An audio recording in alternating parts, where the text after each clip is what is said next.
podcast. I'm so sorry. I completely forgot. I was like so distracted, and then I forgot about the podcast. All right, so yes, it's the channel is called "What's Your Sign." It's a very small channel. Like they've been around forever, but they haven't been on YouTube that much until this year, and they don't have a huge like. I'm surprised they're still doing it because they just don't have a lot of audience. Like they only get like 2 comments. They only got like a little over 312, but they do stand-up comedy outside of that, and I think they just do other things. So I think they're like more known locally, and they just decided to update their podcasts in YouTube. So I don't, and they also have a Patreon, so they must have enough support for them to, just to get by. Because I was just like, wow, I'm surprised they don't have more, because these people are so funny. Like, oh my god. So all right, let's go ahead and listen to them. I've got friends with attitudes, selfish and lazy. Is this just astrology? Mercury, maybe. My friends get so sensitive, it drives me crazy. So you can be my new friend if you answer this, baby. What's your sign? What's your sign, baby? What's your sign? What's your sign? All right, before we continue it, Space, if you're watching the VOD, because I know you're probably asleep, but for you, Space, 2 of them are Tauruses, so you're gonna... One of them is a Gemini rising, one's a Sagittarius with a Capricorn moon. But despite that, they're like one of those Tauruses that I just love. They're like the good kind of Tauruses. So bad. Like they're like the good ones. I'm just saying if this actually works. So yes, that's for you, Space. Okay, let's keep going. Welcome to What's Your Sign? I'm Julia Loken. I'm Stevie Goldstein. And I'm the Dear Abby of this podcast. Yeah. Is that what I said last time? I forgot. I don't think so. I don't think so. This sounds We fresh. should keep a running track. I would love yeah, we should cut that a compilation. Totally, just what we need. More content for the internet. A Just what we compilation need. of all of the things that Lisa is. Actually, that'd be interesting to see in a row. Like, I don't what think the you've ebbs and repeated. flows. I don't think you've repeated. There's a few ones where I'm pretty sure I said this last time. don't know. Aquarius, any Aquarius episode, you can go look back. I'm pretty sure they're all the same. What do you think it is? Oh, it's just a little lightning bolt or a zap. I or actually think that is the only one you have repeated. It's Now one that's that- ringing a bell. I can't. It's hard for me to find a real positive and embodied thing that works with whatever the episode theme is too. It's Oh, I just, thought you were yeah. gonna say about Aquarians. 'Cause I was gonna be No, like, yeah, I mean, it is one of those things where I don't want to be like, I'm a weirdo, like calling Yeah. like you want to like, I don't know, try to do Yeah. something that's more positive and And I'm the Stevie's ex-boyfriend of this podcast. exactly, Yeah, exactly. Aquarian bait. Yeah, no, I'm just trashing on Aquarians. Aquarians have been pretty fine this year for me so far. Yeah. Have you guys had we're not even almost. We are halfway through the year. And I know we've talked We're about not things half. I mean, come This on. is- Let's It's pump the. it's May. It's That's by the that's time not this is out, half. That's Yeah. not half.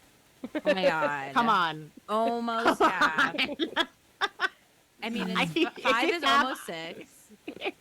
That's Okay, this is well, your Aries. it's This is your Q2. Aries moon talking. Okay, it's Q2, I guess. Yes. Or maybe even 3. I don't honestly Yeah. don't know. 2. Yeah. It's 2. Yeah, we're 2. Who's best sign, worst sign of the year so far? Because this might change by the actual half of the year or by the actual Yeah. end of the year. Curious if there's been any overall boppery or floppery. And I did not plan or think of this ahead. This was just feeling curious if anything's come up. You I'm know, so up my own ass. It must Yeah. be Taurus must be the flop. Whoa. I've been so in my own world that it's hard for me to even think about it. Maybe it is me. I think both the bop and the flop is me. Whoa! Oh my god!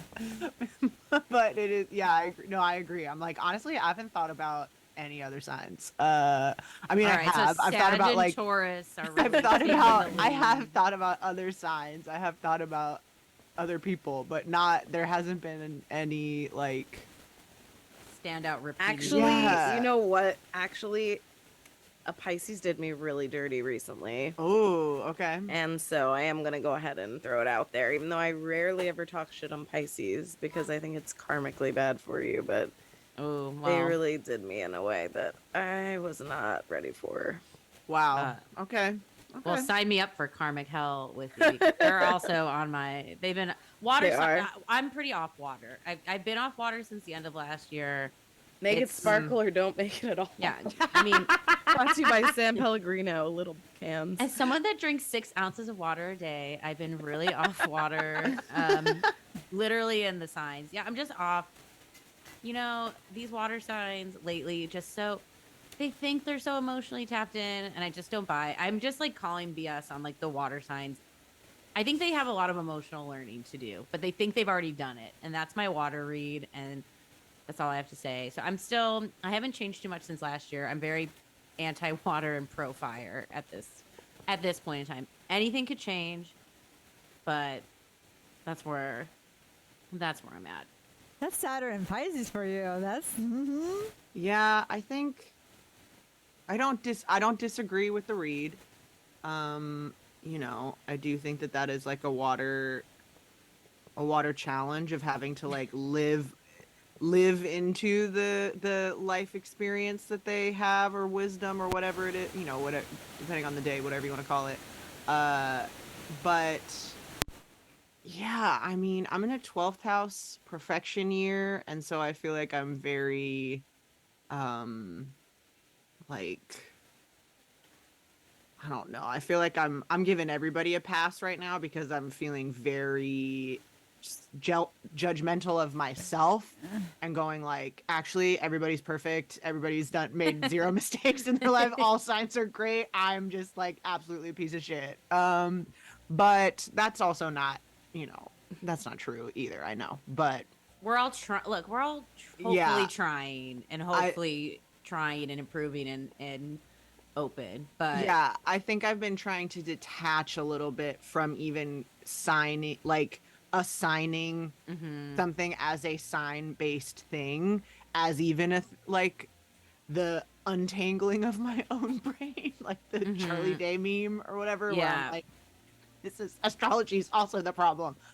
You also do that. That's another thing that you do, is that you always make it about someone's sign or whatever, like Mhm. this kind of thing. But Like it is their personhood at the end of the day. yes, We know. yes. We know this, but the but trends, also the trends you do know, seem to speak quite loudly. listen. Let me know where this falls for y'all. And I'm trying to think of a good metaphor in a Pisces doing you wrong in a Pisces lore type of way. Mhm. Where and what kind of Pisces you think this falls into? Oh, I'm scared. Let's say there's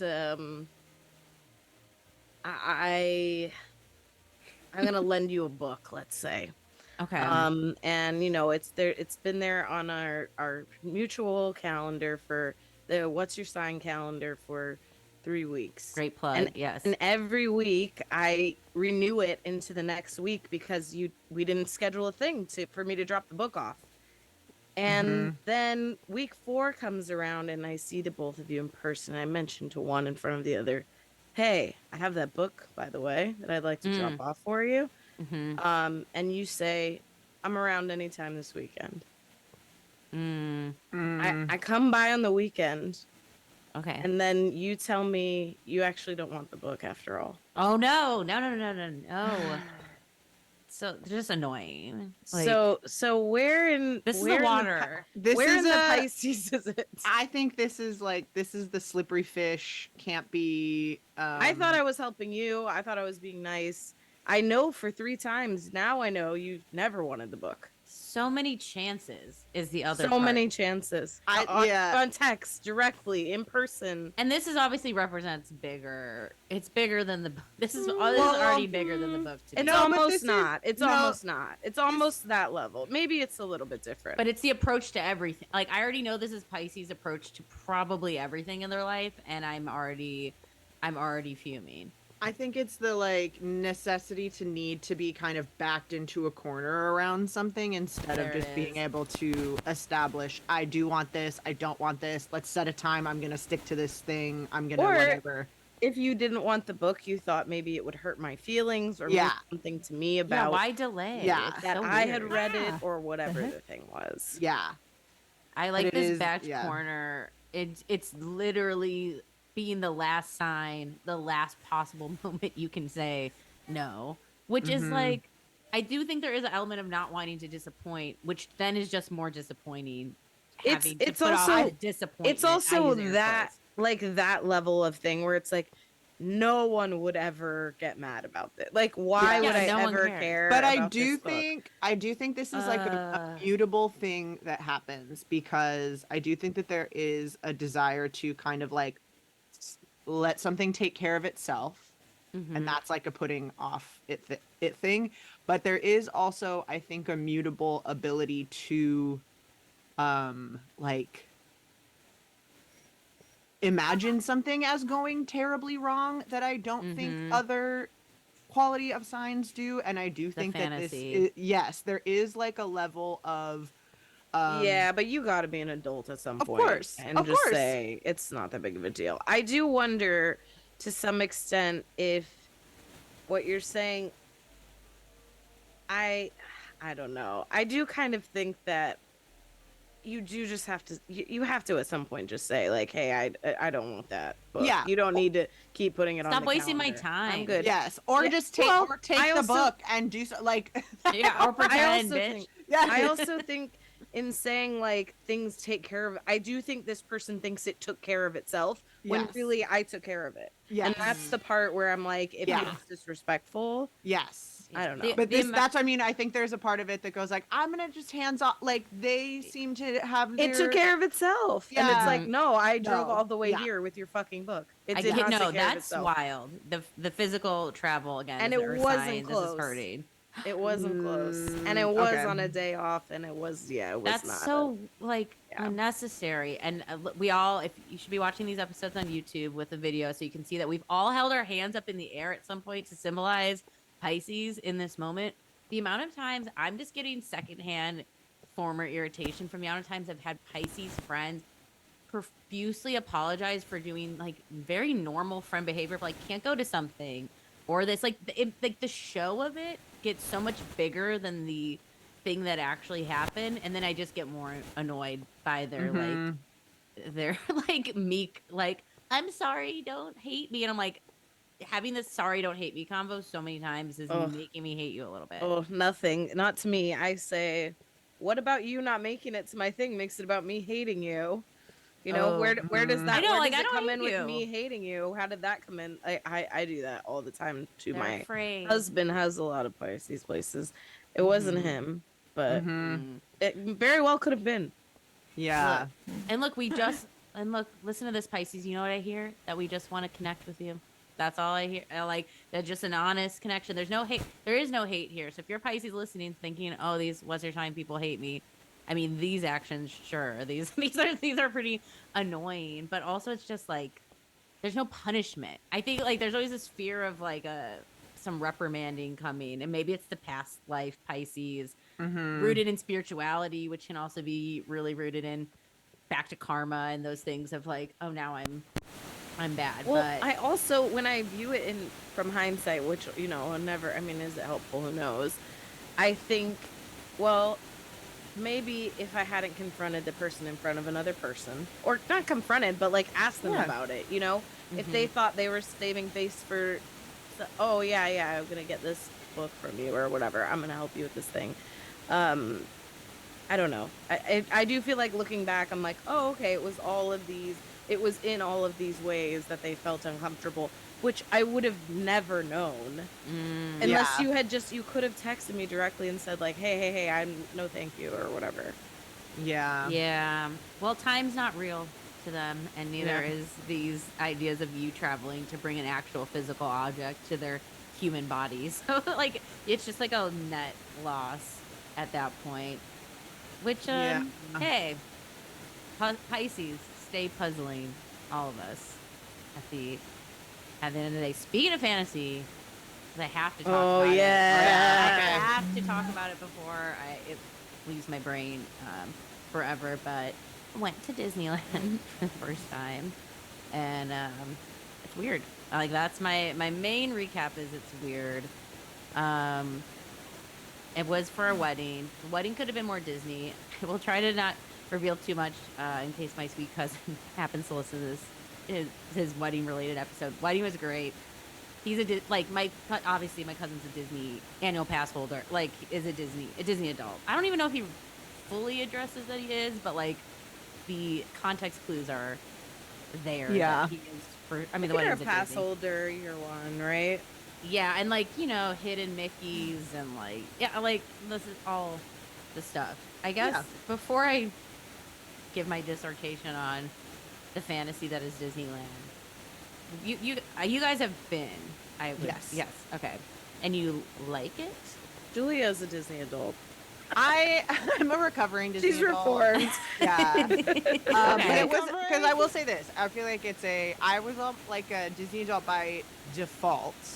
From but SoCal, which is important. From SoCal, there was a important piece of dance. info. There was a dance competition that would happen every year at Disneyland, and you could. One year, one of my dance teachers had a pass, but this is when passes were like Affordable. $200 or something like that. And then it was like, oh, we'll go with the dance teacher to this thing. And then I went to college in Orange County, and that was like a place that I just like knew I could go. So and close. Yeah, I just kept the pass. You kept getting the pass, and you could like go for we would like get drunk, park at downtown Disney because it was free, go to Disneyland, wasted, running around like an absolute chaos demon. That sounds fun. Like, yeah. Since then, this is also when I feel like being a Disney adult was like, there were people that would go to Dapper Day, which is like when the day when you dress up. Now and you that's do where that I'm stuff. out. But that's what I I'm am like, out. I've never done a Dapper Day. I never did a Dapper Day. That was like as much as I knew about this. This is like pins are just starting. Like the culture, the culture and the buy-in was not where it is today. You're gonna eat a turkey leg, you're gonna go on rides. There's like low pressure or whatever. Like, It's an amusement park. It should be fun. Yeah. We're having fun and here. I do appreciate the attention to detail. I do love the fantasy. Hey, I got Neptune on the IC. I am no stranger to escapism and being away for a while. Also, it was a place associated with my childhood in that way too. Same thing, a very like postpartum experience after you like leave Disney, like post Disney depression of being like, oh, can't life always be like Disneyland? Whatever. All of these. You almost went full Mickey voice right there. Gee, shucks. Can't life always Can't be? life always stay like Yes, unpack, what you will. But I agree that now the level now is gross. When was the last time y'all went? I went right before COVID. Okay, it's recent. I probably started COVID. I went in February, Disney. like 20th of 2020. That was the petri Yeah. dish. That was. Yeah. Oh, also. I've- Oh yeah, go. I've never had a bad time at Disneyland. Epcot, I have a different story, but Disneyland, I generally have had great experiences going. I like all of the pomp, the circumstance. Obviously, Disney himself being a problematic figure comes up. Like, I feel like It's a Small World is the place where it always comes up, where you're like, this is really fucking weird. And I do, and like the Hall of Presidents. Speaking of which, when the small you ever can, I've been there. I fell. What the heck? I went there. I think. Oh no, it was. Never mind. But I'll tell you a funny Bitsy story. So when I was little, my parents took me. I think it was me, my brother. He was like barely one. I was like 3 or 2. I don't remember how old I was. And my mom and dad and maybe a few other relatives. I think my grandma was there. I don't remember exactly who all went, but I just know that it was my parents there at least. And we went to the Honey I Shrunk My Kids little theme park that used to have at Disney World. So I'm not anywhere near Disneyland. Disneyland's in California. So Disney World, I went there, and my dad's let me and my brother go into the world because it's supposed to be like kid-like ride, I guess. And then my mom didn't know that. And she's like, "Where are the kids?" And he's like, "Oh, I just let them go." He's like, "How? Yeah, are you sure they can go by themselves?" And he's like, "I'm sure they will. There's only one way out." Well, come to find out, we never left, and they freaked out. So then they went to the people that worked there, and they had to search everywhere for us because they were freaking out. And we eventually did come out, but like it took a lot longer. Mostly because I was just like looking at every little thing and singing along and clapping. My parents probably assumed I would just keep going and just like look at everything, get bored, and keep walking. No, I was like fascinated by everything, clapping and singing along, and that was when I was like at my peak male depth of daydreaming disorder. I literally could like go somewhere and like pretend I'm in something. Like if it's anything where you're pretending, I literally would just go and like pretend I'm part of that. Like Disney World pretty much enabled a lot of that type of stuff. We only went once, so luckily my parents didn't take me all the time because my MDD probably would have gotten way worse. But then it is like I didn't tell y'all, I actually got MDD from Barney. That actually started it. It's like kind of weird to admit that, but it's true. My MDD started because of that. So yeah, but anyway, I just wanted to say that little story. So don't worry, we didn't get lost. I mean, obviously we didn't because we're still here. So. Residents and those kind of things are very like weird and strange, but I do like the everything, like the trees to the cobblestones to the whatever. I like the grand nature of it. There are certain like characters or things that I feel excited to see. I feel like most of the rides are fun. It is for sure too expensive, but I love an amusement park, so I think it's fun to go. I would like to go more as a casual trip rather than a whole like we got to make the most of it. This is our one, that to me feels high pressure. Yes, Yeah. I agree. And true. So I went to Disney World 3 times my entire life, which is a lot for someone who's not from an upper class. Like Disney World is for rich people. That's pretty much who Disney carriers to, who they're just about just maximum profits and pretty much eluding, or at least deluding us into thinking it's like the best experience ever. That and it's more of like a I think it's like, to be honest, it's brainwashing because Disney. I mean, it's fun, but unless you're like it's like your special interest or something. I just can't imagine really giving that much shit about Disney. I'm just saying, like Disney really is overrated. I said it, all right, okay, I said it. I'm not a big Disney fan. I just feel like it's very fake and deliberately trying to sell a dream that's not really much of one. If that makes sense. Because if it was worth all that money, I would want to keep going, but it's not. It really isn't. It's not worth all that money. The only way it's worth it is if you're rich, and that's who they're catering towards. So we all know that, and so they're trying to sell it and trick people who aren't so well off to waste their time.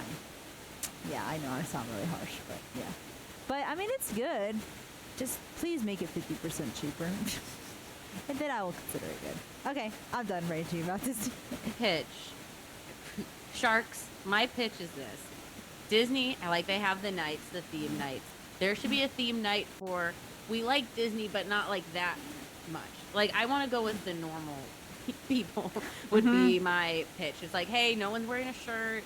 Sure, some ears are welcome. That's fine. Like, wait, I'm not here. Like, look, I go to baseball games. I put on the uniform. I scream. I'm into astrology, for fuck's sakes. I drop my husband off at Fish on Sunday. We all have our cults that we, you know, dig into. The money being spent was shocking.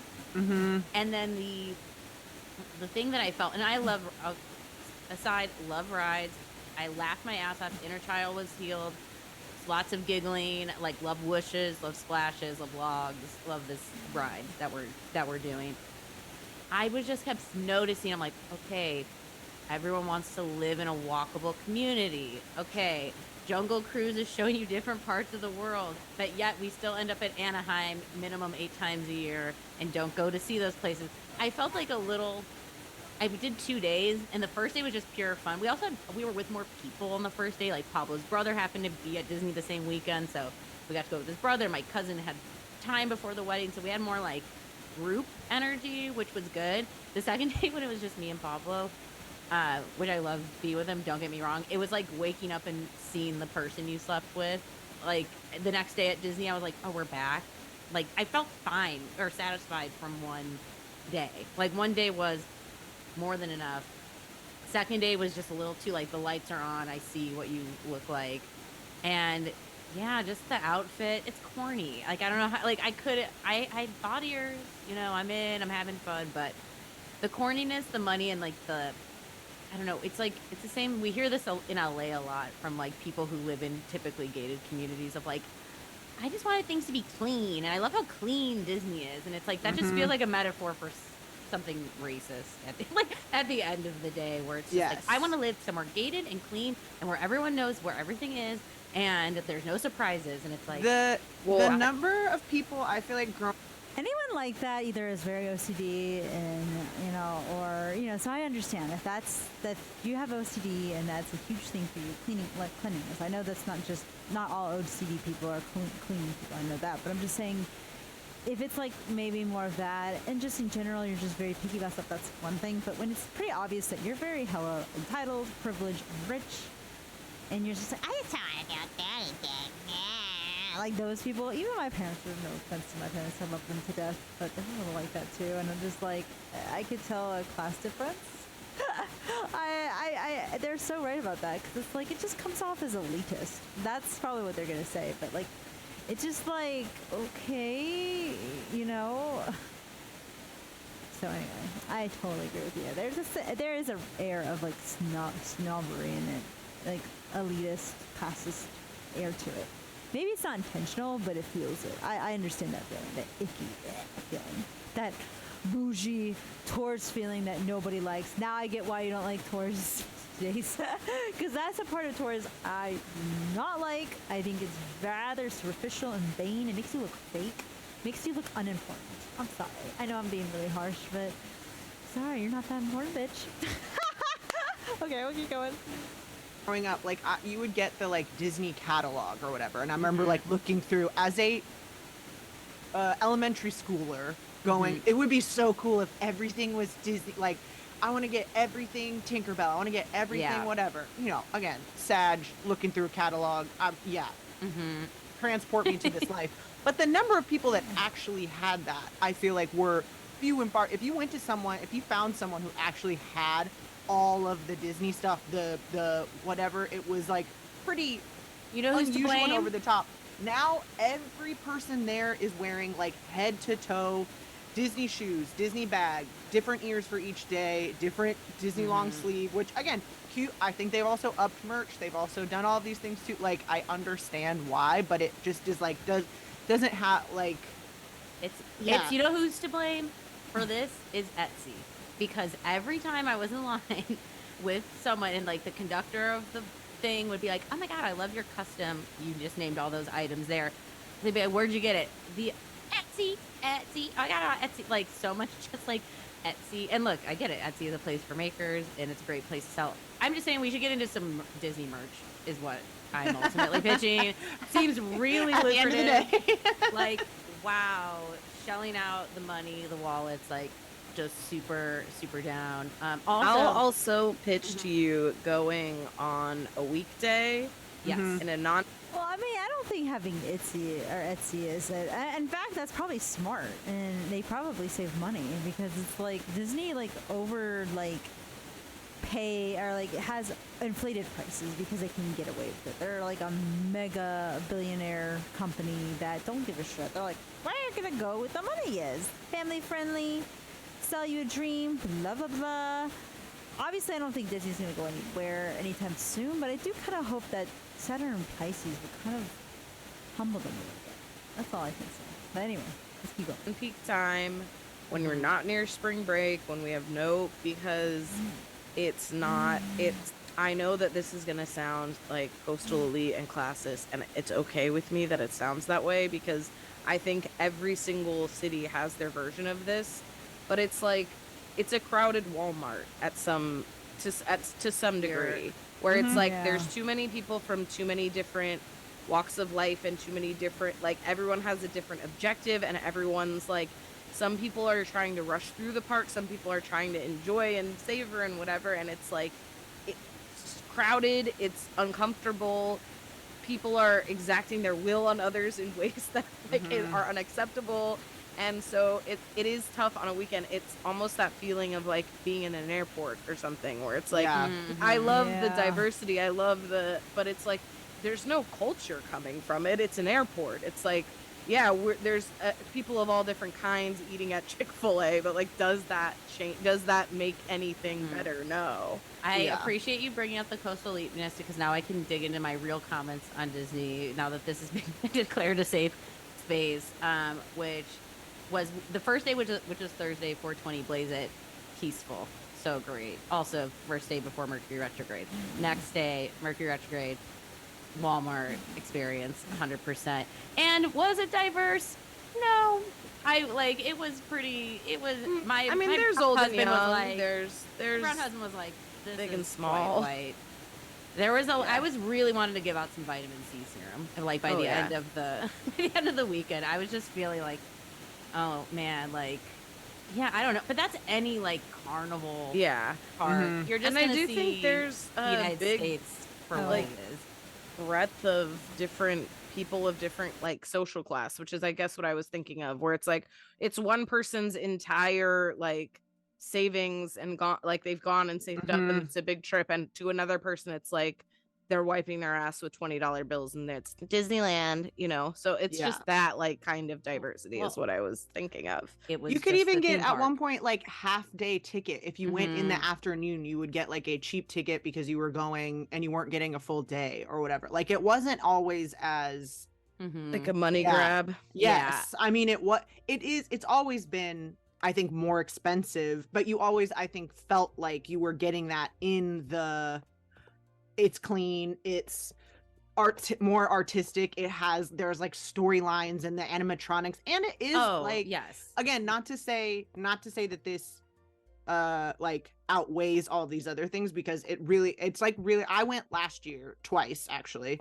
because it was people Ooh. in out of town, and Mhm. it also was like kind of not, I had a great time, I have a good time every time, like Lisa said too, but it was not the same, and it was harder to not like to overlook all of those things and to go like, oh, this is not like worth the thing. But I think you used to feel a little bit more like you saw it in the pageantry, and there also were like attempts to make things that were really innovative and to give Mhm. people the opportunity to create things that you weren't seeing there. There was an emphasis on creativity and experimentation and doing things. Again, does that mean that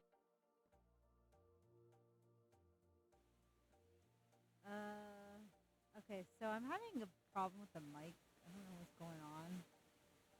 It's doing this weird fuzzy thing. Let me see how it sounds on my.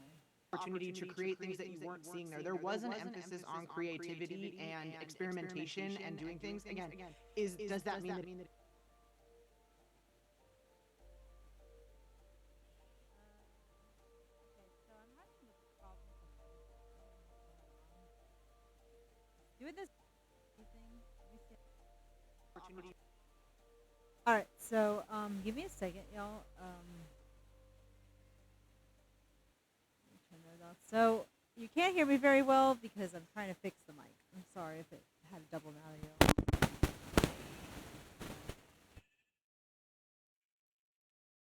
All right.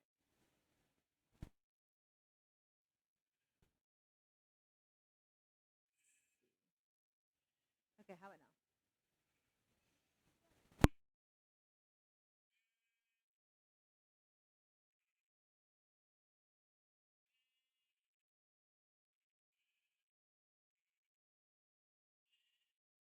Okay.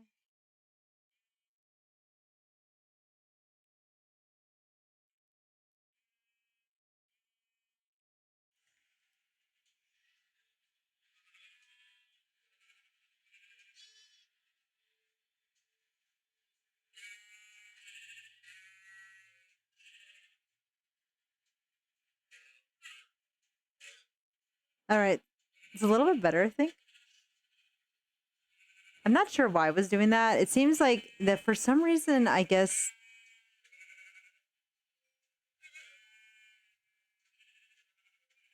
Yeah, it's like, what the heck?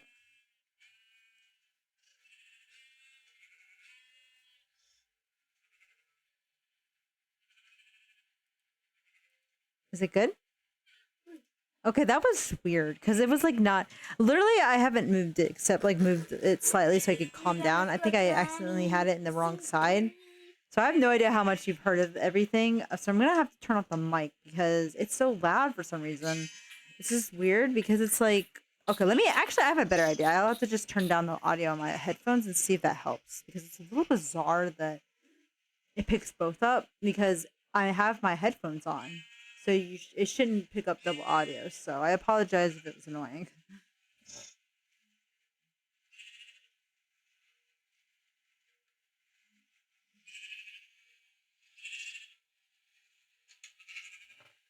Let me go back to my phone. I'm gonna go ahead and see if I can get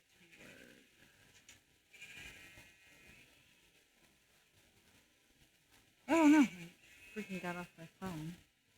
Damn it.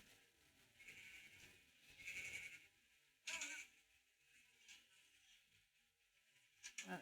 Let's see how it sounds. I'm gonna turn off my mic and then you're gonna hear what it sounds like. See if that works.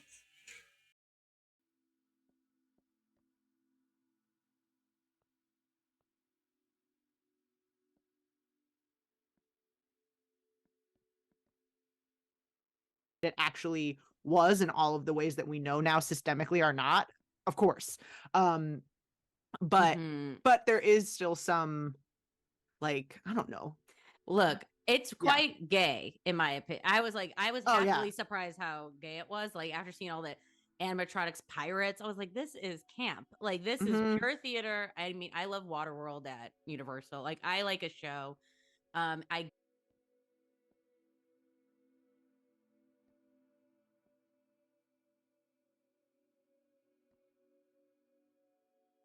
I think it's because I have it playing both sides. I'm hoping it sounds okay, y'all. Like I can't really tell because it's like. I think it's because I have it playing both sides. I'm hoping it sounds okay, y'all.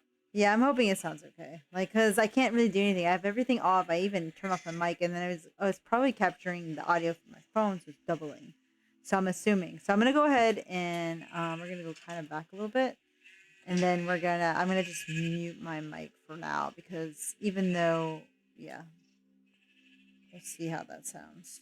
So I might be okay. Let's see. Let me see real quick how it will play. Like to overlook all of those things and to go like, oh, this is not like worth the thing. But I think you used to feel a little bit more like you saw it in the pageant.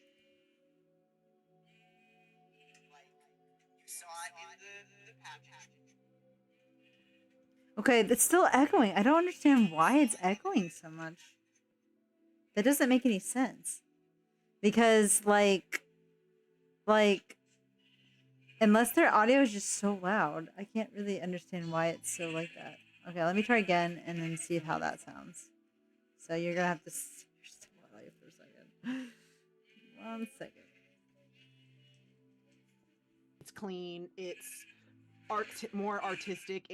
There's like storylines and the animatronics, and it is like, yes. again, not to say that this like outweighs all these other things, because really I went last year twice actually because it was people in out of town, and it also was like kind of.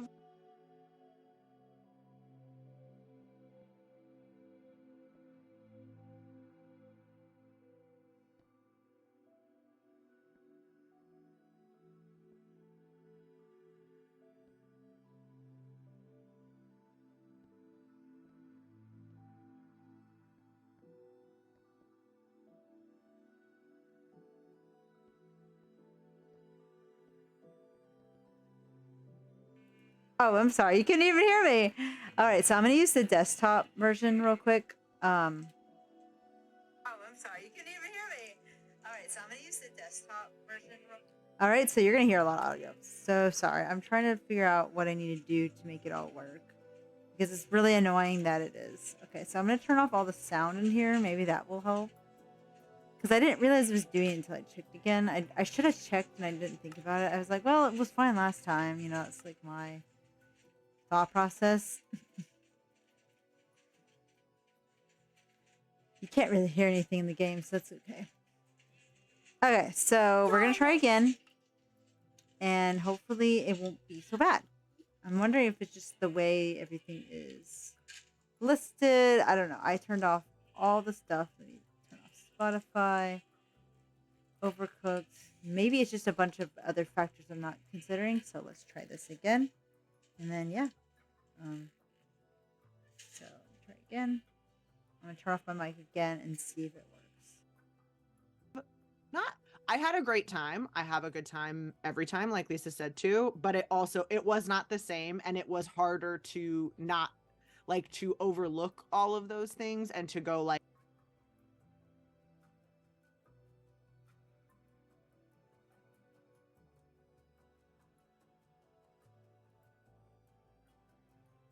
All right, I fixed it. All right, I'm so sorry, y'all. Hopefully it wasn't too annoying. But we're only like 25 minutes in, all so right, I fixed it. All right, I'm so sorry. So what we're gonna do is we're gonna mute my mic, and then we're going to just listen, and then if I want to say something, I'll pause it and unmute. Okay? So yeah, because I don't know why I'm having issues, and it might just be well. Actually, just we'll do one more test to see if I can have my mic on and listen. Okay? Do another test. like, oh, this is not like worth the thing. But I think you used to feel a little bit more like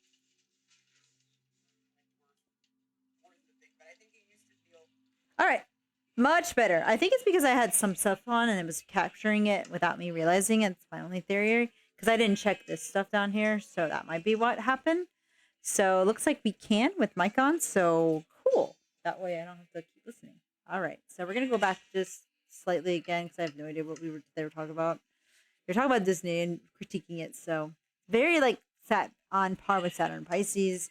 You know, them realizing it's really not that great. It's like an illusion that we're kind of caught up in, and a lot of us are waking up from it. So that's like the feeling I got. And I've never been disillusioned by Disney. Maybe when I was a child, but like I've always been like suspicious of Disney for as long as I can remember. Like I went to Disney World, yeah. I mean, it's not that I don't like it, but I've never really been open about my distaste of Disney until now because it's like it always seemed like everyone loved Disney, and I just didn't want to rain on anyone's parade by saying, "Oh, Disney's so stupid." I had a lot of Disney fanatic friends, so obviously, you know, I kept that shit under wraps. That's how I felt about Disney my whole life, but I'm not going to go out of my way to make people feel bad for it. It's like, well, if they enjoy it, it's their thing. It's like, I'm not going to judge them for it, but you know, I personally think it's stupid, but that's just me though. I don't think they're stupid for liking it, but I just think Disney in itself is so bad. You know, I tend to kind of separate the two, though I know not everyone is able to do that. So obviously it's just better to keep your mouth shut. So not make people feel bad. I mean, that's just the purpose. And also to comment on their Pisces thing, it's not, they are right. That is common toxic Pisces energy. And I've probably done that to people, but to be fair, I'm really even at that point, I would have at least thought about the other person because I would have known they went out of their way to bring it. I would just pretend I needed it at that point. Even if I didn't need it, then I would have been like, oh, okay, thanks. I'll bring it back when I can. And then, you know, I would have kept the lie.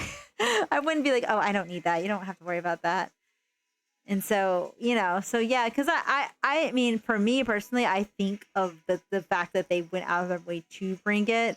I see it more about that. And then it's like, of course I'm going to accept it now. Why would I suddenly change my mind when we got here? That makes no sense.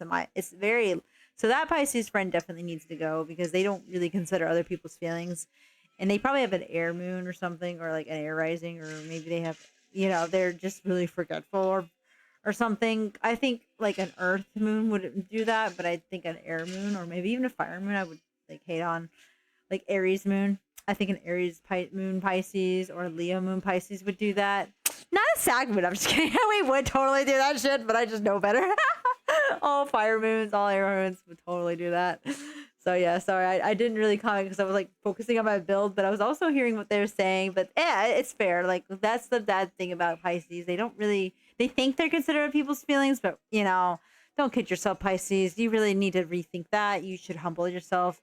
12th house Pisces, as myself, I've learned to definitely be much more aware of how to take accountability and be acknowledged in my actions and my wrongdoings I have done. It's like Pisces, you can't escape that. So just because you think you're like this messiah, you're not. Shut up. You're delusional. And I used to think that day too. And that's why during my 12th house perfection year, it really like karma really hit me hard. So yeah. But anyway, let's keep listening.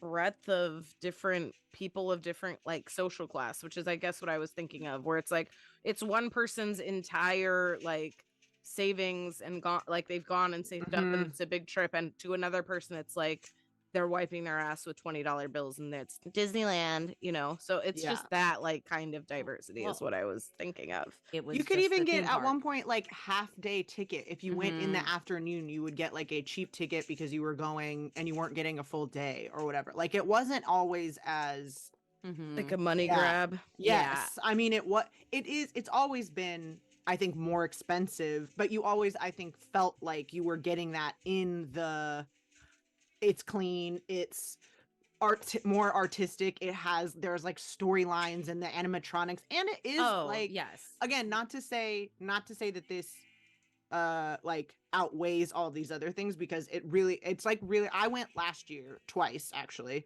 because it was people Ooh. in out of town, and Mhm. it also was like kind of not I had a great time. I have a good time every time, like Lisa said too, but it was not the same, and it was harder to not like to overlook all of those things and to go like, oh, this is not like worth the thing. But I think you used to feel a little bit more like you saw it in the pageantry, and there also were like attempts to make things that were really innovative and to give Mhm. people the opportunity to create things that you weren't seeing there. There was an emphasis on creativity and experimentation and doing things. Again, does that mean that it actually was in all of the ways that we know now systemically are not? Of course. Um but Mhm. but there is still some like, I don't know.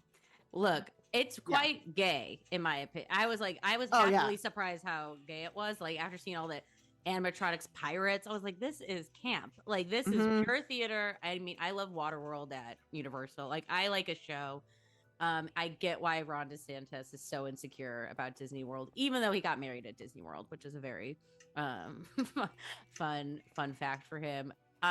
Also, I had fun. I'm not People hyped up Disney quite a lot to me. I tried to like put it away because I didn't want to like think this is gonna be the greatest place on earth.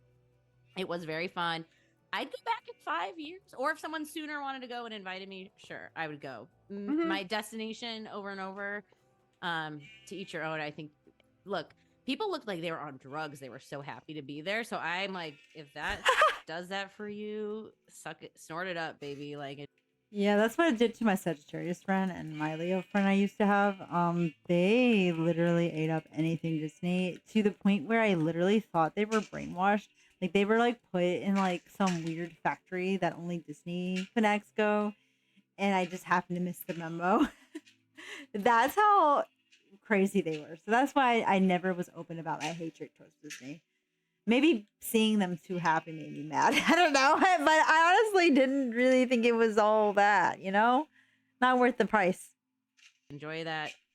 Enjoy that Disney magic. Oh, there's some magic to going with little kids too. Yes. Kids And were so having cute. people like that, kids that you love be like, I can't believe you took me here, or like stuff like Yes. that, where it's like Agreed. those kind of things are, yeah. I got to see a baby in front of me at Pirates that like looked like the alien from Mac and Me. I don't know if you've ever seen that movie. And he was like straight up sucking on his mom's white dreadlock. And I was like, wow, this is magic. The animatronics here are just phenomenal. Also Mercury retrograde facts. The first day there, you can Google this, guys. The like POS whatever system that lets people in shut down. It was backed up for hours and hours outside of Disney. And then an animatronic fire thing during like Mickey's parade with Fantasia, like lit on fire. Like the thing blew up and lit on fire. Electricity went out while we were on rides. Like we would get in line, but then we would follow our gut, like be like, let's just get a hot dog right now instead, and we'll come back. And then it was like, oh, we would have waited in that long line, and Haunted Mansion just shut down. So like, luckily we kind of followed our intuitive flow, and Pablo was very down for. I was like, it's Mercury retrograde. I'm just letting you know. So if there's a ride you really want to go on and it's open, let's go now, because I'm not going to guarantee that we'll be open later. Lots of ride shutdowns. Also very surprised that my cousin's wedding was a little less Disney than I thought it was going to be. Was at Disneyland, like a hotel there, but was very surprised that it was also kind of collabed with the Office themed wedding. They walked out to the Office theme song. There was a lot of Office references. So, I just love my basic cousin so much for just leading to the things that he enjoys. But yeah, that was Disney. I'll go back. But regular people night, hear me out. I think that would, like, no shirts, no Etsy shirts allowed. Ears are fine. I'm into it. Oh yeah.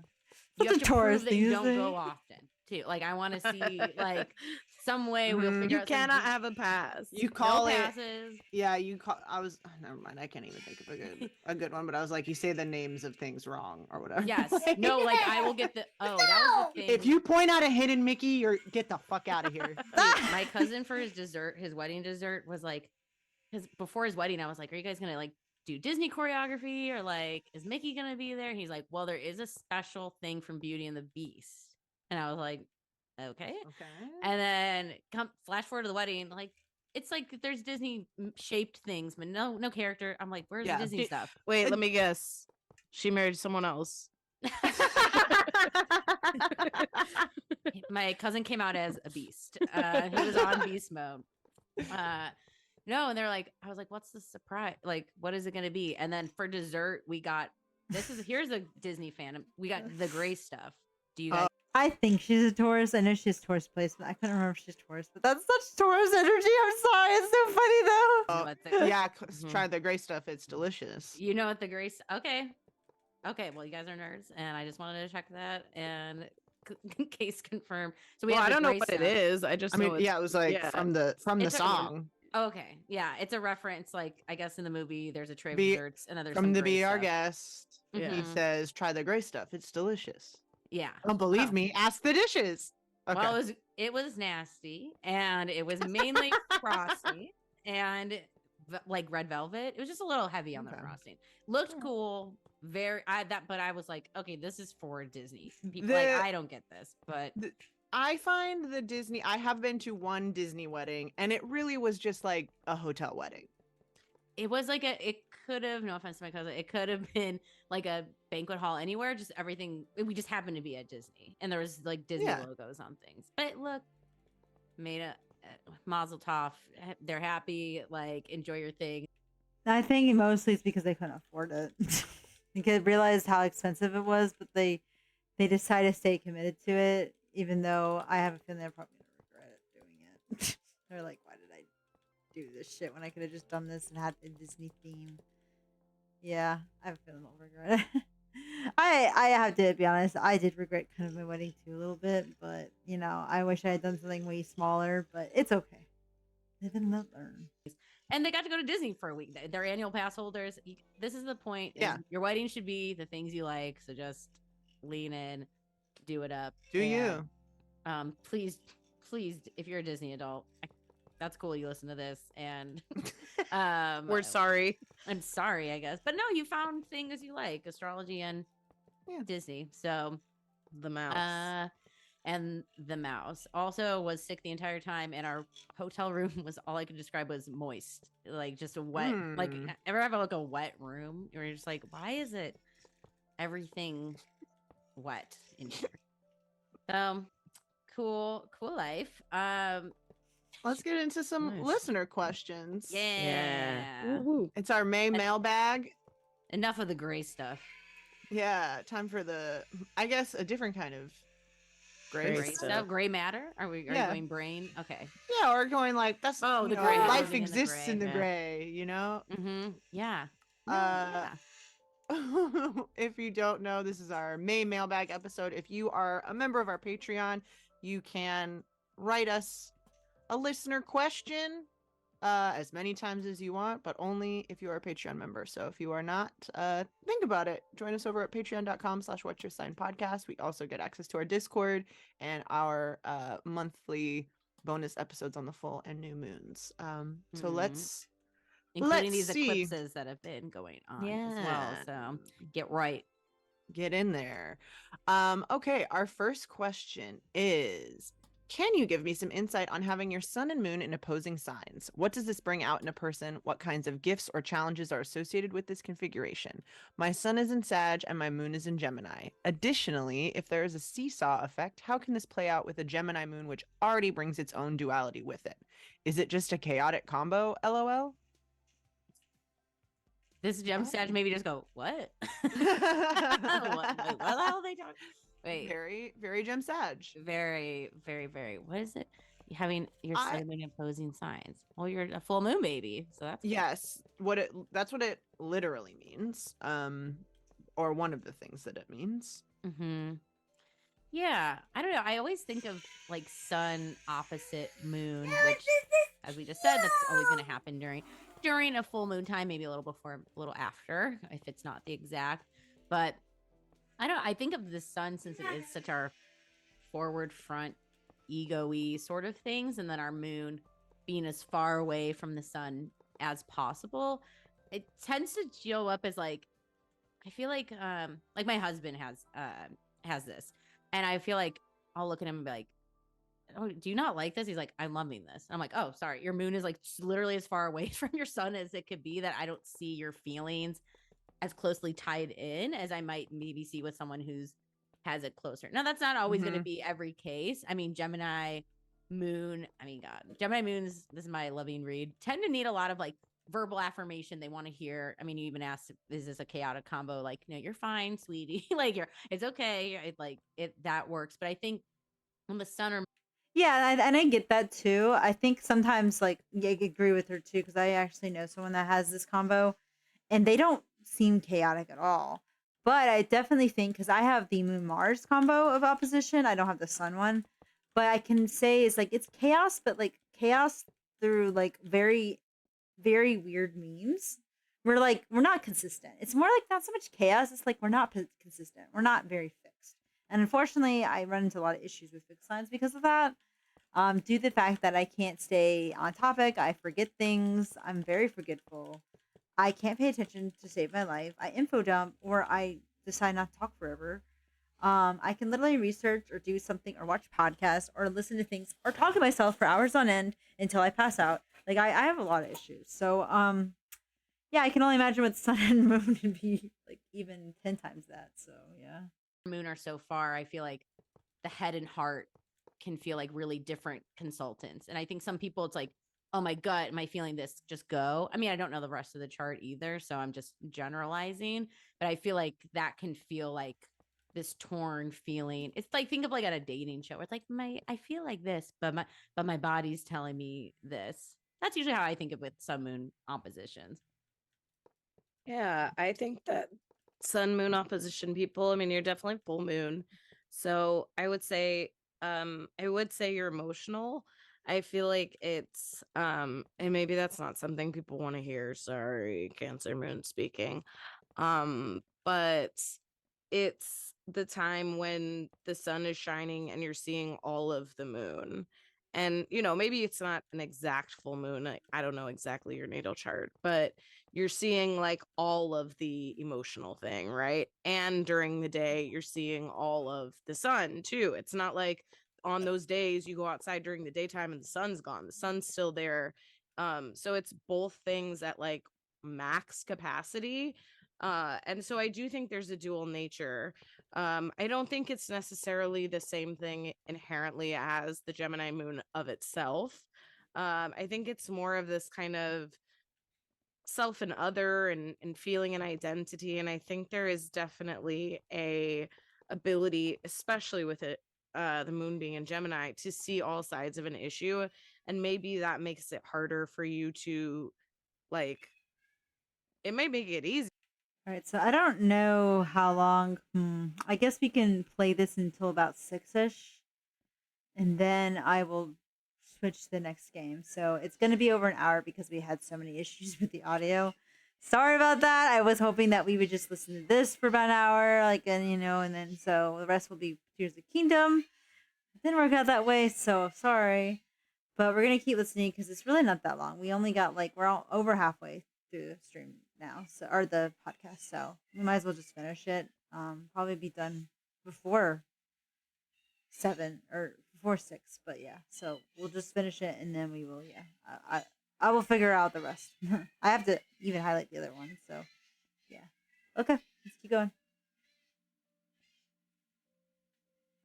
Easier, I don't know, but like for you to actually pick a side because you can see both sides of every issue, and maybe that goes, thing to thing. Maybe it's super easy to pick a side when it's a political thing, but it's super hard when it's like two friends fighting or whatever. And that again is that like in the political sphere, it's possible that you see yourself reflected, where when it's two friends fighting, you're so close to it that it's hard to like see yourself in that. And so it's that like self and other thing. I also feel like it's just I don't exactly know like exactly how to say this, but like it's I guess maybe similar to like that Libra type of balance thing where it's like you can probably fit in different spots. You can probably go between different groups and things like that. I feel like you're also probably pretty in tune with how you feel. So I think, saying it, if this is a chaotic energy or whatever, if that's something you feel, then like, yeah, that's the world you're creating, then absolutely that's what it is. If you're second guessing yourself, I don't feel like that's living your best sun moon. Mm-hmm.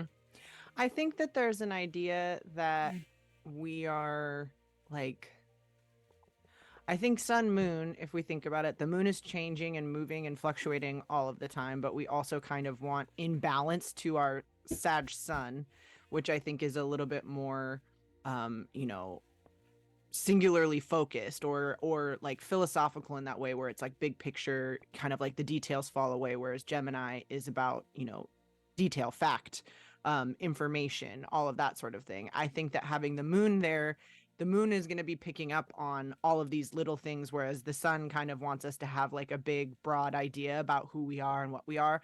But I think when we can accept that our emotional state is meant to be kind of like changing, then you can think of your moon more as like a thermometer that's constantly kind of taking the temperature, and it's okay to feel differently from moment to moment. We all do, whether we have a sun moon opposition or not. But I think that sometimes that depending, no matter what the sign is, but I think that sometimes in those opposites, we really want the moon to like pick something and stay something, so we can stay kind of more squarely opposite with each other, as opposed to the reality of the moon, which is that it's changing all the time, and it's always like, because the moon isn't just necessarily like our emotional state. It is, but it is also like you're hungry, you're tired, like you're feeling energetic or whatever. It's like all of these things that we're kind of like feeling and what's the word that I'm looking for, like influence our emotions.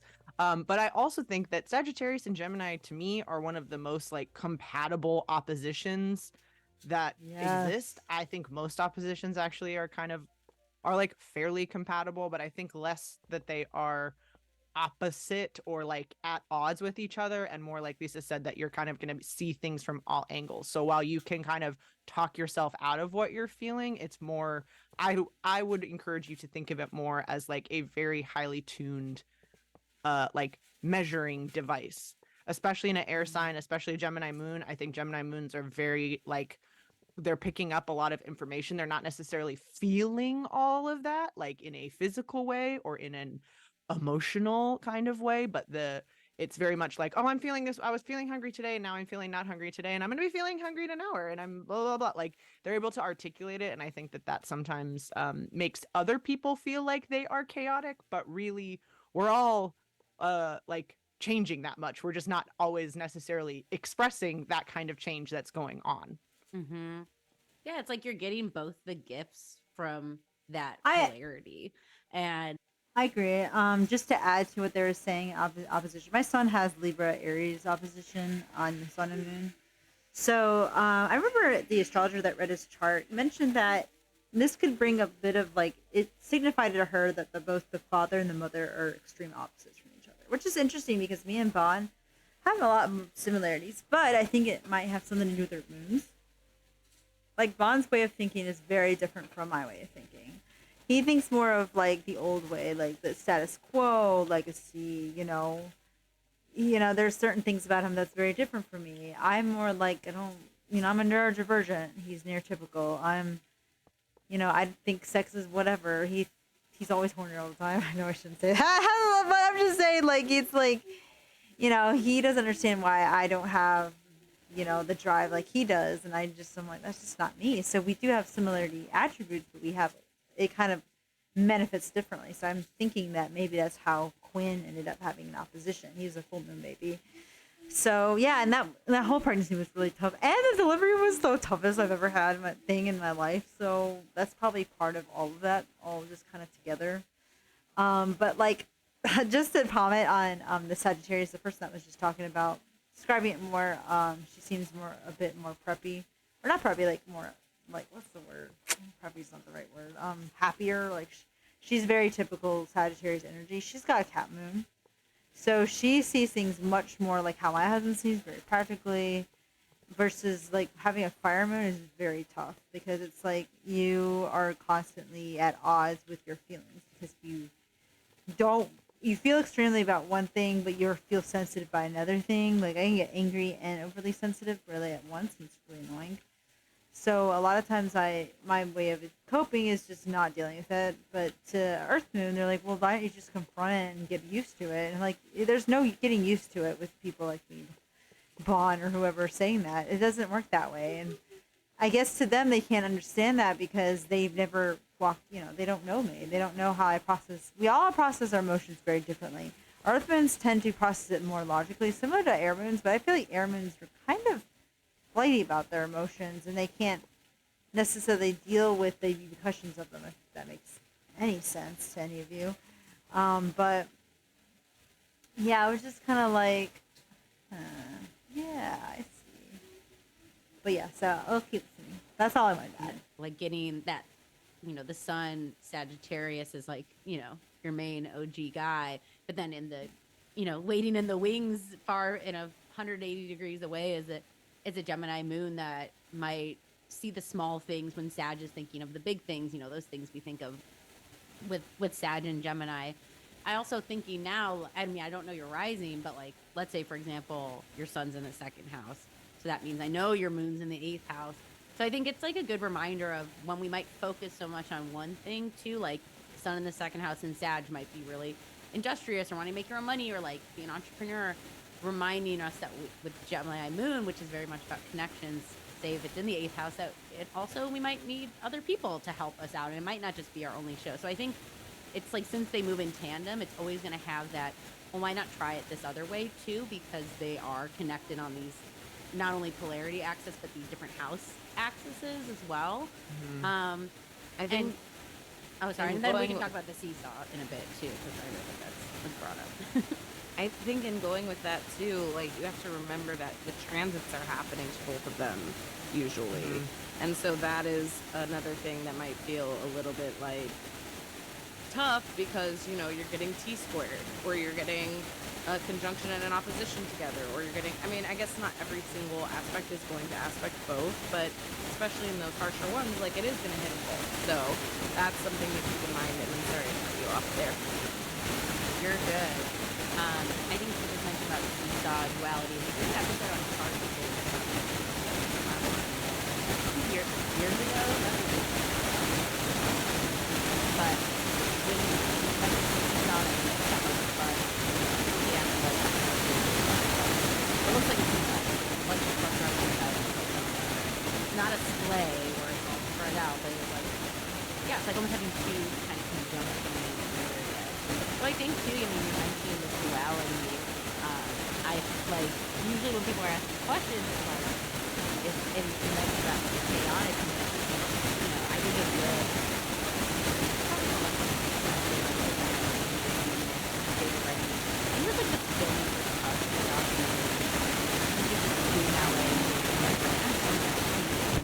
things. So I think like I don't know, like I just don't want you to shame yourself if you have like multiple interests. I know like being a multi hyphenate or being And even me with Moon, Mars, Moon opposition, I have also Moon. I also have Moon. I have many interests: streaming, drawing. I kind of wanted to get back to music. I wanted to learn an instrument. I wanted to know how to do this. I wanted to learn how to do videos. You know. And unfortunately, I had to, tell myself I can't do all that. It's too much. I won't have time for anything. I still got other stuff to do. It's what happens when you don't stick to an interest. That was my biggest problem. Is I would just go in between interests, and now I acknowledge that it's been really tough to discipline myself to get out of that mindset. Like, oh, I'm done at this. So seeking these comments has been really hard actually, because there's been so many temptations. I will say to admit that.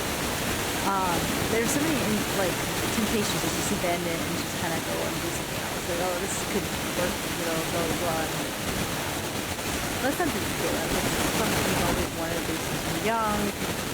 Distracted by everything, just quote unquote easier. And you're not. You're just trying to lie to yourself.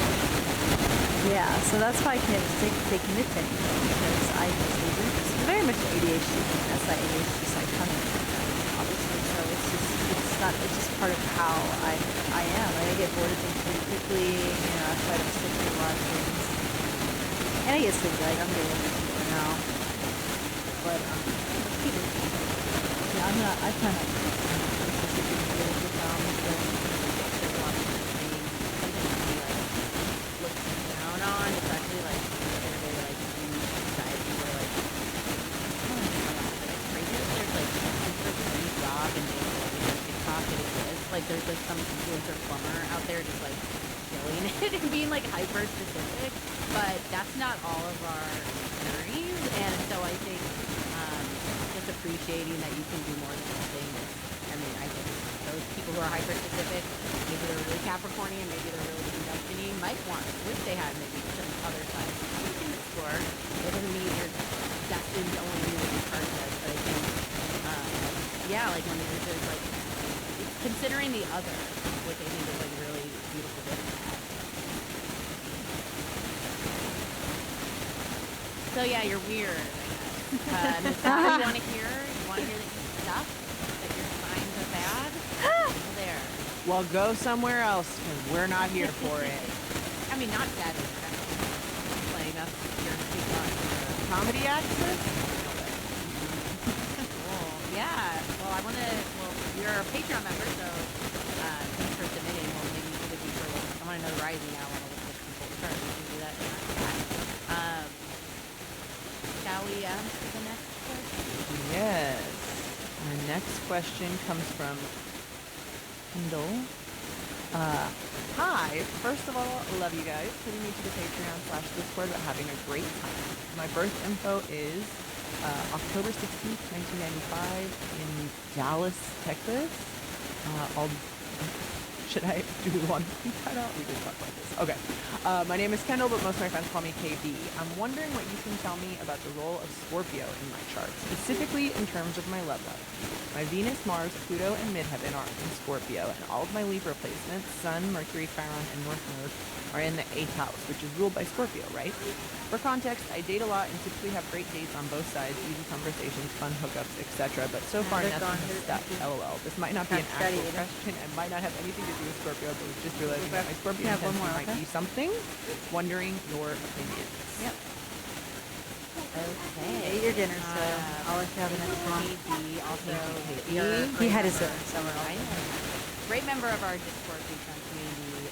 So fun to chat with. And now we can start. And this makes sense. I'm gonna screen share the charts if you're watching on YouTube.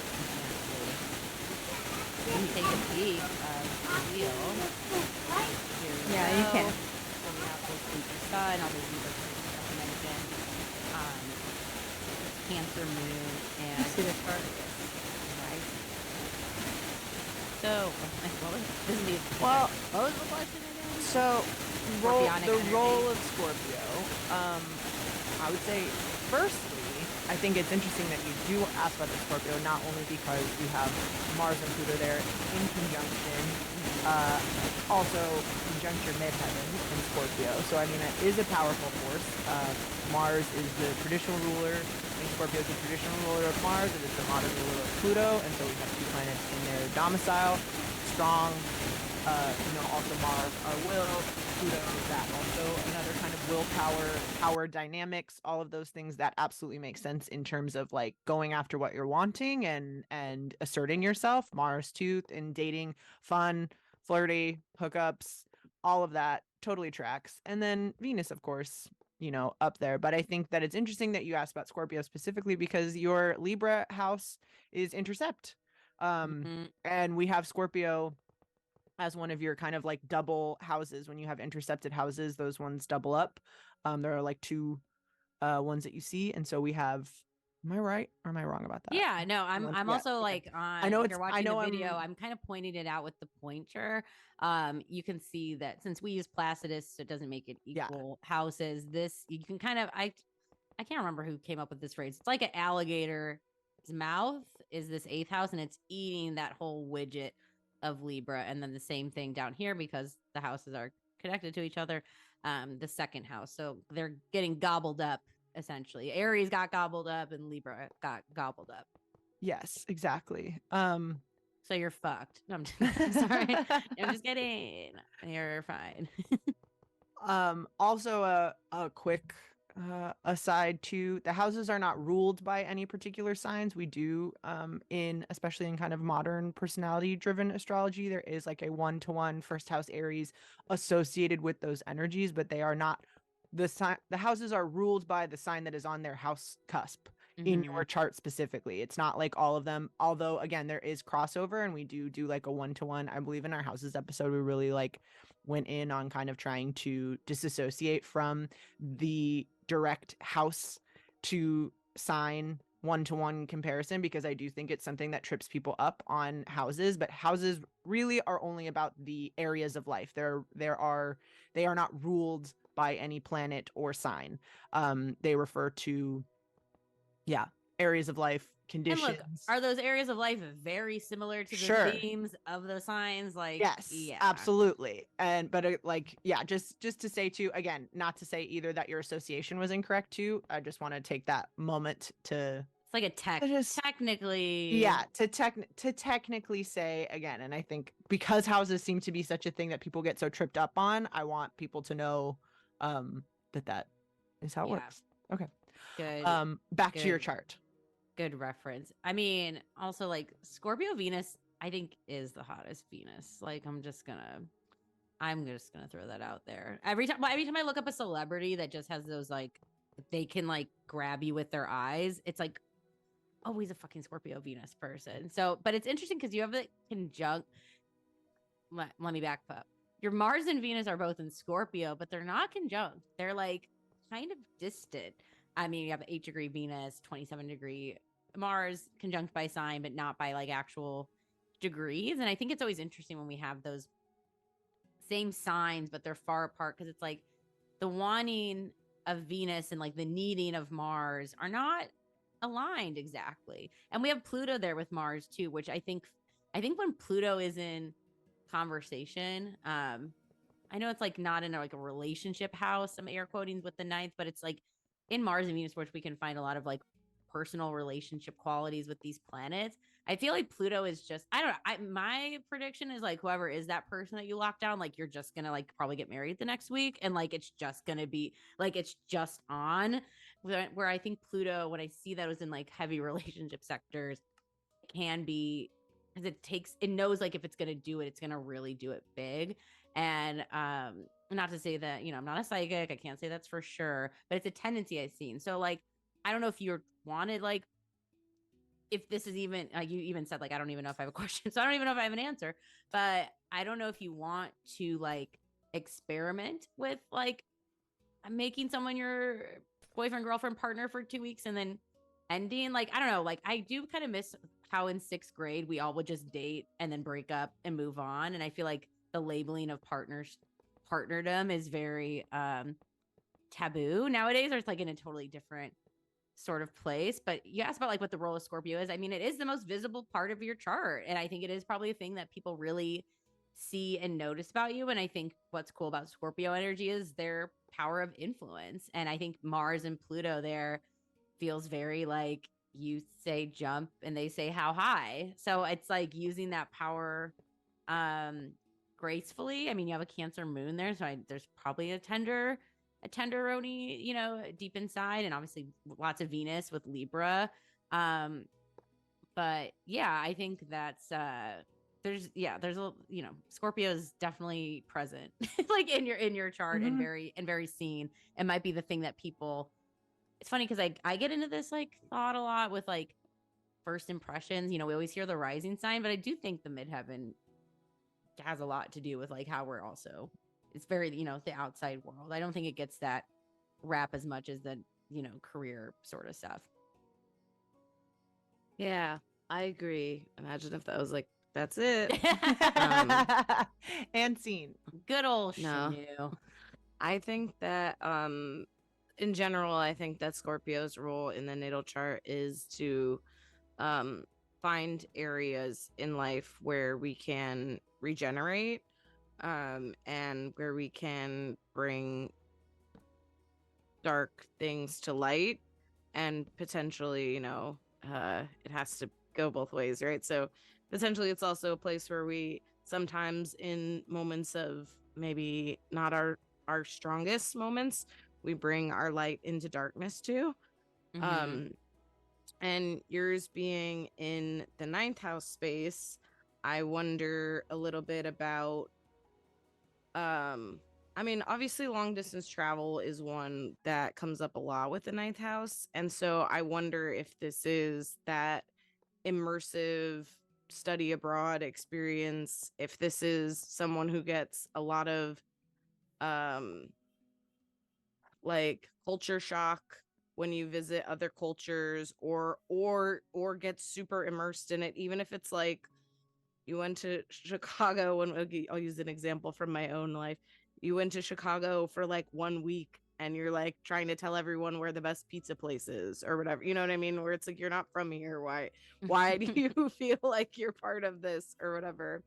But I do think that when talking about regeneration and stuff, I feel like especially in the ninth house, it's like the idea that we could create energy, or that we could create something from kind of the spiritual taboo or unlooked space, right? And so my heart always goes to meditation for that, because it's one of those things that makes you feel like you've got more time somehow, or the world has stretched bigger than it even is, or whatever. Reading a book, I think, is similar, where you get to actually feel the room you're in get hotter, but in your head you're kind of in this other world that a writer has created for you. And so I think those things can be really powerful. How do you use them? I don't know. You have your midheaven here. Do you have interest in writing? Do you have interest in traveling for a living? Those are a few things that I think could be used. As far as like romantic stuff, I'm less interested in that in the ninth and 10th house space. Not that it doesn't mean it's there, but is there a relationship healing that you can do for other people by showing your dating experience or relationship trauma? I mean, those are just a few ways that I think we can do that. I also think that all of that Libra stuff, talking about the eighth and second house being intercepted in Stevie's alligator example, where each sign is getting eaten, I really like, especially talking about the eighth house, because I think what happens a lot of time in the second and eighth houses are those things feel meshed together. And so those self and other, I would say, with Libra and Aries, but I would also say with Taurus and Scorpio, with the second and the eighth houses. So I would say having boundaries and defining those things could be really helpful if we are talking about relationships and things being casual and flirty and fun, but not really sticking. Well, what do we want to stick? What are our boundaries? What do we need from this relationship? Do we want to keep just doing it this way? That's fine. Do it that way, But if things feel murky, knowing what you need for yourself is only going to help you create realistic expectations in relationships for others as well. I think that kind of was all I downloaded from the universe for you. Which kind of Yeah. goes, Lisa, with Aquarius rising, Leo, seventh house.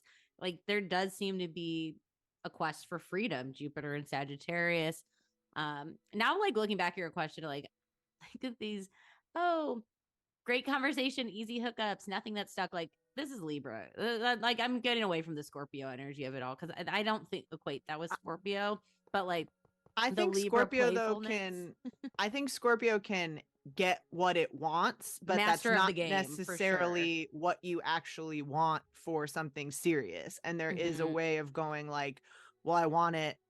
I want to see if I can get this. I want to see if I like, or I know how to read someone. I know how to be in tune with someone's energy. I know how to make a date go well, but is it something that you actually like? Is this someone who is you are interested in having a long-term relationship with?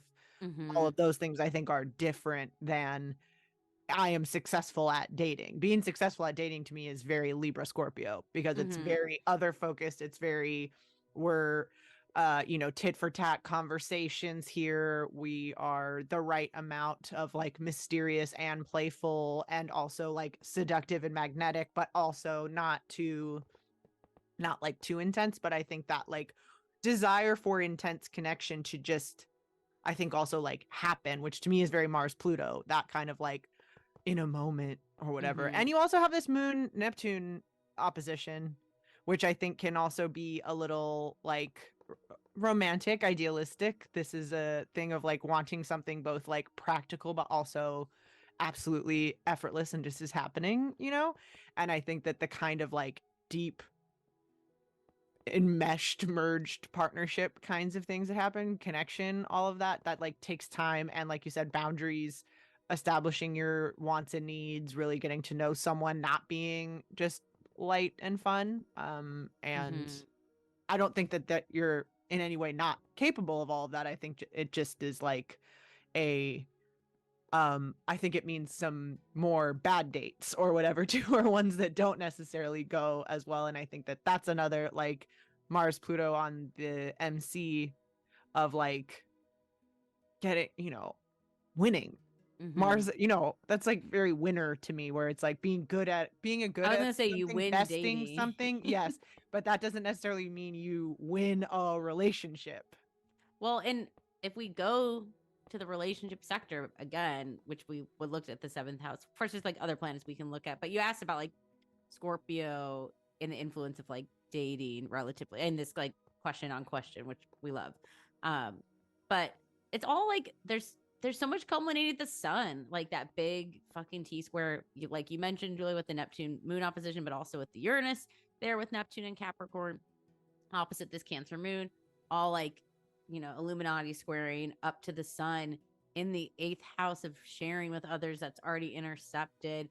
There does feel like when it's so sun and solar based with these partnerships, and then there's like Neptune of like, is this too good to be true? And then the Uranus feeling change, and then the moon safety. I feel like it's just like a when you it's so corny with a relationship, when you know. But like I think you'll know when I think being open to when those signals of change do come, and especially in those, if this is what you're looking for, like who fucking knows, like live your life, keep going on fun dates, like no pressure to settle down because that's not what you need to do. But I think if the question is like when will you know if it's something that's different, I think that those like planets and signs and like that impact towards the sun are like really good, like green flag sort of symbols of like feeling things feel like you're being like Leo's, rises up to a challenge. And I think like Leo is very power couple, very, want someone that they feel proud of and that's their match. So just thinking of that sort of energy in terms of maybe who you end up long hauling with. I think too in relationship, I find Scorpio in the ninth, I think is a very convincing placement. I mean, I Mhm. can imagine, and you have all this Libra and Mercury, conjunct. I mean, you have all this stuff that I think you could very easily talk someone into whatever type of agreement is up to you. You know, if that's you know, sugar daddy, sugar baby, if it's super super serious monogamy, if it's having something a little bit more open and maybe it favors you in a way, you know what I mean? I think that this is a very like convincing person, so I wouldn't worry too Mhm. much about giving yourself or giving another person your rules, because I have a feeling they're going to find a way to follow them, if that makes sense. Yeah. Which is almost more stressful for sometimes for those people because it's like it's your call, dude. Like Yeah. it is gonna probably be your call when it's like that person, but it also, I don't know. It's like these corny dating phrases of like, you'll know like if you also feels like you like them a little more than they like you. Like that balance of like, oh yeah, another simp that's so easy to date. Like I think they'll feel more like not a challenge in an ungettable way, but a challenge in like you can't just charm me with your typical Scorpio Libra ways, like Well, because I they'll think have it also probably have is, that back. you have to not just charm, like let someone charm you. Let someone Yeah. else impress you, do all those things, which means not being as accommodating or as, you know, whatever, like as It has to be dazzling. on. Not, yeah, and that's not, I don't think that that's easy for so much in the top half of the chart. That Jupiter and Sag too, I think in the 10th, while it's not, you know, conjuncture midheaven, it's still up there going. Yeah, I mean, I think it's just the, yeah. Totally. Yeah. All right. Well, Fun question. Thanks so much, KB. yeah, it was great looking at a full chart, and thanks for letting us do that Yeah. for you. And we'll talk about it on the Discord for sure. Thanks to everyone who submitted questions to our mailbag. These do, you know, we'll do We're our on a best monthly to, roll, yeah, I was like, they're fun. we're doing them, keep sending them. We want to get to as many as we can. And like we said too, this is a benefit that is available to our Patreon subscribers and our Patreon subscribers alone. So if you want to ask us a question, this is the way to do it. Consider joining us over on Patreon. And The cheapest chart yeah. reading you'll probably ever get, ever get. I mean, unless you're like booking off Craigslist, which actually that'd be so fun to find. Anyway, okay, that's an aside. Side note. Thanks for submitting. We should just put up a Also, Craigslist ad.